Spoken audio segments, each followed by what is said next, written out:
नमस्कार इंदुमती मीडिया तरफ आज खबर को आपण मानक स्वागत। 5टी विद्यालय रूपांतरण चतुर्थ पर्याय शुभारंभ। 389 विद्यालय लोकार्पित। श्रीमंदिर परिक्रमा प्रकल्प लोकार्पण उत्सव पर आज कंपिब पुरी।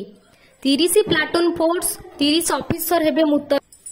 प्रथम विश्व ओडिशा भाषा सम्मेलन रे लोगो उन्मोचन कले मुख्यमंत्री नवीन पट्टनायक।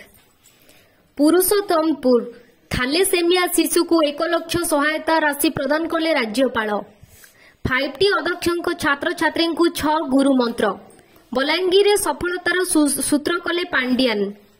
स्वच्छ सहर भाव 34तम रैंक रे स्मार्ट सिटी भुवनेश्वर। मिलिला प्रथम वाटर प्लस पुरस्कार। अंगनवाड़ी रे अंडा बढ़ाउची अड़ुआ। खोला बजार रे चढ़ा दर। नियंट पड़ुची अंडा। कुहुड़ी समय गाड़ी चालकों पर सतर्क सूचना जारी कला राज्य परिवहन विभाग। जगतसिंहपुर चमकिले कुनी प्रतिभा इंडिया बुक ऑफ रेकर्ड स्थान पाइला स्मृति विश्वाल ना। कामाक्षनगर 2 बाइक मुहांमुही धक्का 2 मृत 2 गुरुतर।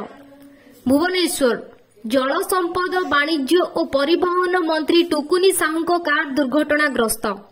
नुआपड़ा एसिड माड़ 2 परिवार 5 जन आहत। फेब्रुआरी 1 रे अंतरीण बजेट। निर्वाचन पूर्व लोकों को आकर्षित करबा पई होई पारे उद्यम। भूकंप रे पुणी थरिला राजधानी दिल्ली। रेक्टर स्केल रे 6.2 तीव्रता रेकर्ड। अफगानिस्तान विपक्ष T20 सीरीज रे विजय रु अभियान आरंभ कला भारत।